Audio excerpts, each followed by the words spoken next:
Today's Didim district in Aydın, Turkey, was once one of the most important port and scientific centers of the ancient world. Known as Miletus, this city-state was established near the Meander River, modern Great Menderes, on the coast of the Aegean Sea. Miletus held a strategic position for maritime trade.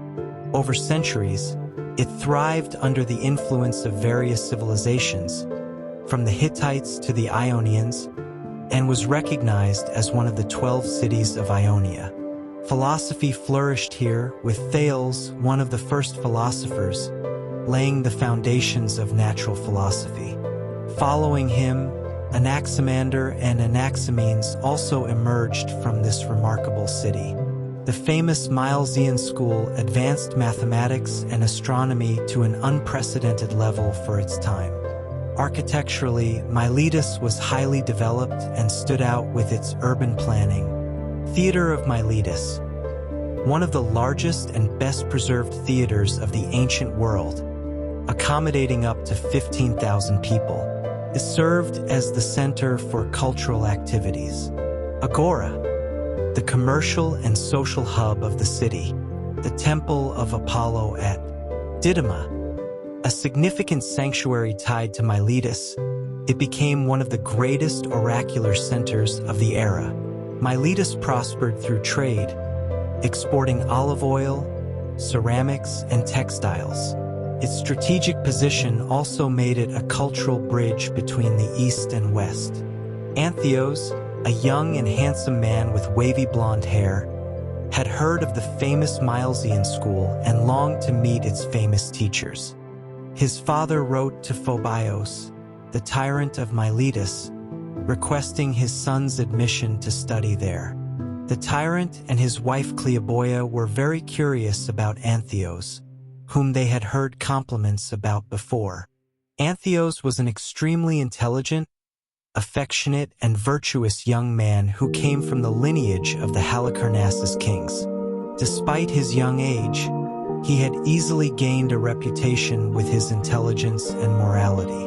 The tyrant and his wife Cleoboia had no children and lived alone. They hosted Antheos in their palace, so Antheos could both attend the Milesian school and establish new trade connections.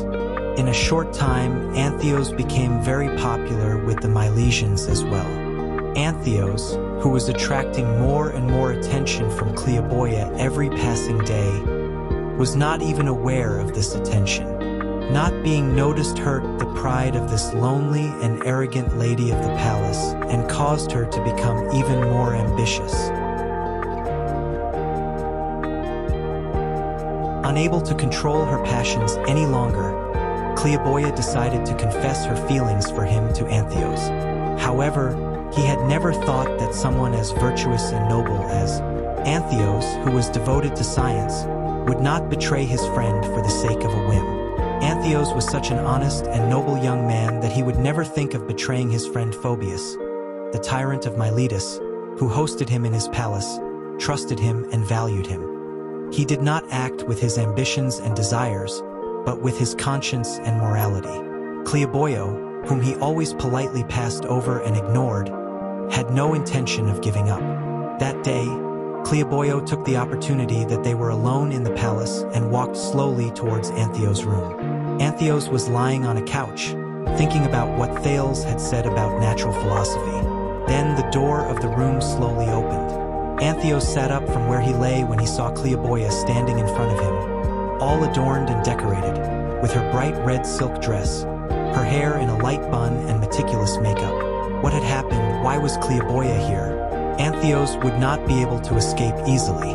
Cleoboia openly confessed to Antheos that she wanted to be with him. Antheos had to say something clear and definite now. He could not ignore and escape any longer. Cleoboia was determined and would not give up until he got what he wanted. Antheos felt ashamed and turned around, while Cleoboia tried to convince him. Without saying a word, Antheos quickly left the room. His reaction was a great insult to Cleoboia.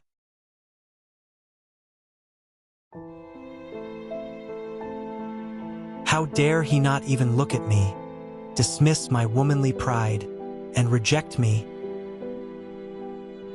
Cleoboia couldn't stop thinking. The more she thought, the more her anger and ambition grew. Antheos, on the other hand, only returned to the house late at night, carefully avoiding any encounters with Cleoboia. Now certain that her love was unrequited and that Antheos would never see her as she desired, Cleoboia decided to take revenge. She would avenge her wounded pride. If Antheos would not be hers, then he would belong to no one else either. For a while, he acted calm and seemed to forget everything. Then one day, she threw a valuable golden bowl in the house into the deepest well in the garden. Then, in great panic, he called out to Antheos. She said that the golden bowl, which was very valuable to Phobios, had fallen into the well, and she immediately asked him to hang down into the well with a rope and take the bowl out. Antheos had no evil in mind, so he did as he was told. He took off his shirt and went down into the well with the help of a rope. As soon as Antheos descended into the well, Cleoboia picked up a large stone from the ground and, without a moment's hesitation, hurled it into the well. Moments later, the water in the well began to mix with crimson red blood. The water's color grew darker and darker. Blinded by her rage and resentment, Cleoboia witnessed Antheos's final struggles and his tragic drowning with her own eyes. That scene would never leave her mind. The stone she threw at Antheos's head would weigh heavily on her conscience every single day. People kept asking about Antheos. All his friends and teachers had started to worry about him. Cleoboia, on the other hand, couldn't say a word. She was sweating coldly and avoiding the questions. Phobios called for a few guards from the palace and ordered them to search for Antheos. After searching everywhere, they happened to notice the color of the well. Poor Antheos! Cleoboia, who had nothing left to hide and no hope left, could no longer bear the remorse and guilt. The anger and fury had been replaced with pain and torment. Her former respect and reputation were now gone. Everyone hated her and blamed her for Antheos' death. Living had become harder than dying for her. It wouldn't be as cruel as Antheos' death. All she needed was a rope and a stool. She didn't think much more. She looped the rope around her neck and, for the last time, lifted her head, as if Antheos would see her.